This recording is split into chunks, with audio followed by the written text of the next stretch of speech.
Viol d'une enseignante sud-africaine à Phuket, un chauffeur Bolt arrêté. Par rédaction Thaïlande 26 août 2025. La police a arrêté un chauffeur de taxi Bolt âgé de 19 ans, soupçonné d'avoir agressé sexuellement une enseignante sud-africaine.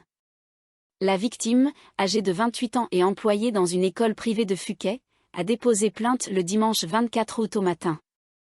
Le suspect a été interpellé dans la soirée.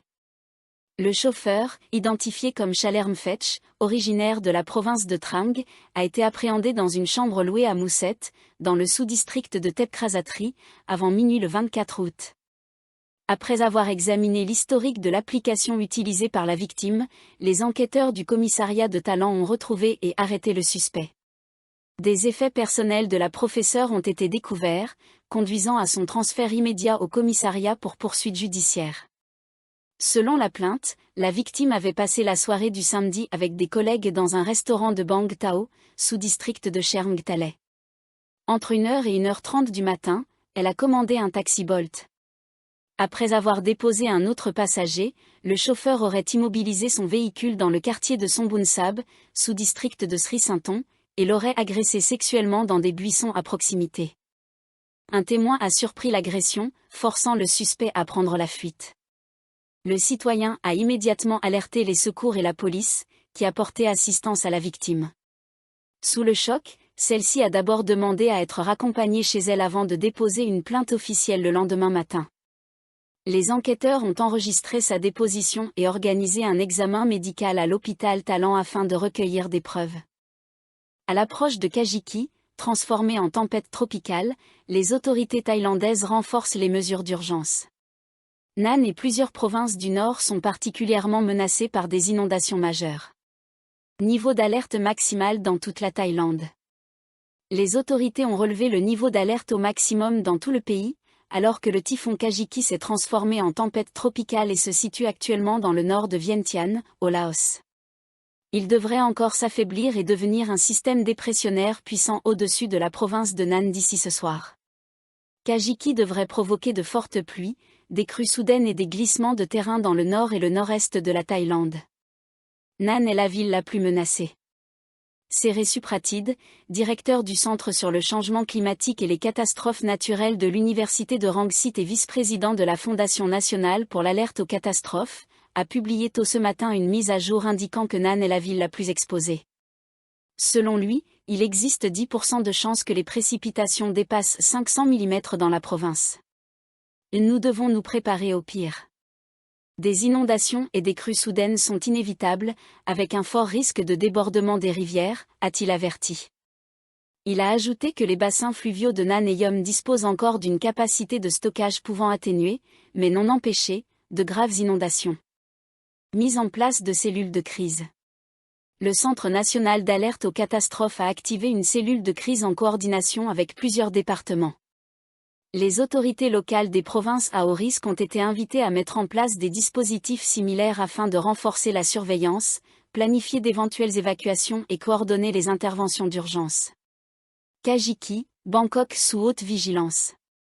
Le gouverneur de Bangkok, Chadchar Sitipin, a déclaré que la capitale devrait subir les effets de la tempête jusqu'à jeudi. La ville a déployé des mesures globales de défense contre les inondations, notamment l'abaissement du niveau des bassins de rétention et l'activation des grands tunnels de drainage.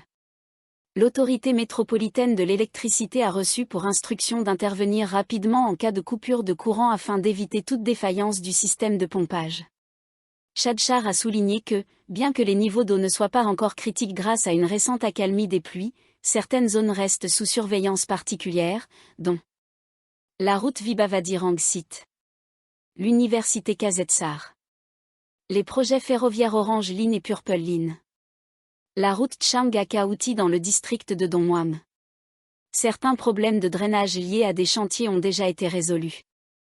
Le ministère des Finances surveille de près l'évolution de la dette publique pour l'exercice 2026, qui pourrait atteindre le plafond de 70% du PIB.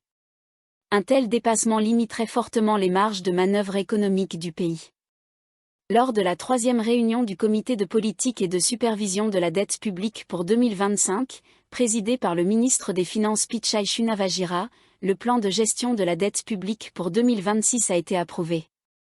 Dans l'ensemble, il reste conforme au cadre de 2025. Pour 2026, les nouveaux emprunts devraient s'élever à environ 1200 milliards de bahts, la gestion de la dette existante à 1700 milliards et le remboursement à plus de 400 milliards. Le plan sera prochainement soumis au gouvernement pour examen. Un ratio dette-PIB sous pression. Le principal point de vigilance concerne le ratio dette-PIB, qui pourrait se rapprocher du seuil de 70% en raison du ralentissement économique et d'une croissance inférieure aux prévisions. En 2025, la croissance du PIB devrait atteindre seulement 2%, contre une estimation initiale de 3%. Les prévisions pour 2026 indiquent également une croissance faible. Au 25 août, la dette publique thaïlandaise atteignait 12 000 milliards de bahts, soit 64,2% du PIB. Selon les estimations pour la période 2026 à 2029, le PIB devrait croître entre 2,3% et 3,3%, avec une moyenne autour de 2,8%. Le cadre budgétaire à moyen terme restera déficitaire, le gouvernement cherchant à réduire progressivement le déficit tout en maintenant le ratio dette-PIB proche de 70%. Prévision de gestion de la dette 2026 à 2029. 2026, dépenses prévues à 3 780 milliards de bahts, déficit de 860 milliards, 4,3% du PIB, dette estimée à 67,3% du PIB en fin d'exercice. 2027, dépenses à 3 860 milliards, déficit de 760 milliards, 3,6% du PIB, dette à 68,5%. 2028, dépenses à 3 970 milliards, déficit de 720 milliards, 3,3% du PIB, dette à 69,2%. 2029, dépenses à 4 090 milliards, déficit de 700 milliards, 3,1% du PIB, dette à 69,3%. Ce qui devait être une retraite idyllique en Thaïlande pour un couple britannique s'est transformé en cauchemar, ruine, corruption et prison. Nous avons investi toutes nos économies dans notre rêve de retraite en Thaïlande, mais des criminels et des policiers corrompus nous ont laissés sans domicile, témoigne Martin Savage. Un rêve de retraite en Thaïlande devenu cauchemar. Martin Savage, 65 ans, et sa femme Sudhara, 66 ans, pensaient profiter d'une retraite luxueuse en Thaïlande après avoir investi toutes leurs économies dans une maison à Ubon Ratchathani et un immeuble de 40 appartements à Pattaya. Leur patrimoine total dépassait 1,7 million d'euros. Mais un litige avec un voisin sur une limite de propriété a tout fait basculer. Les frais juridiques ont englouti leurs ressources et l'utilisation de biens immobiliers comme garantie a entraîné une violation de la loi thaïlandaise, menant à leur incarcération. Ancien ingénieur ayant travaillé sur de grands projets comme le tunnel sous la Manche, Martin est passé d'un revenu confortable à une pension de seulement 115 € par mois. Des investissements immobiliers prometteurs. En 2007, le couple avait vendu des biens en Irlande du Nord pour acheter une maison avec terrain à Ubon Ratchathani et un immeuble d'appartements à Pattaya. Les loyers assuraient au départ un revenu stable. Mais dès 2010, un conflit avec un voisin a déclenché une spirale de litiges. Sudhara, propriétaire légal des biens, a contracté un prêt de 39 000 €. Rapidement, l'immeuble, estimé à plus d'1,3 million d'euros, a été vendu à vil prix à un associé de l'usurier. Martin dénonce une manipulation et de la corruption locale. Arrestation et séjour en prison. En 2017, le couple a été arrêté pour rupture de contrat et occupation illégale de son propre immeuble. Emprisonnés dans des conditions éprouvantes, ils ont passé plusieurs jours en détention avant que l'ambassade britannique ne soit informée. À leur libération, ils ont découvert que leurs biens avaient été saisis et vendus frauduleusement. Leur maison familiale et plusieurs terrains ont également disparu de leur patrimoine, prétendument transférés par procuration sans preuve juridique valide. Une procédure judiciaire entamée en 2023 n'a pas abouti, le juge a donné raison au nouveau propriétaire, estimant que le couple n'avait pas prouvé sa malhonnêteté. Une vie brisée. Aujourd'hui, Martin et Sudhara vivent dans une petite maison louée 289 € par mois, financée par la pension de Martin et les modestes commissions de Sudhara, contrainte de travailler encore à plein temps. Martin déplore : « Nous avons tout perdu. Nous sommes ruinés et trahis par un système corrompu. » Sudhara ajoute : « À 66 ans, je ne pensais pas devoir travailler encore pour survivre. Je suis profondément déçu par la justice thaïlandaise. Un avertissement pour les expatriés.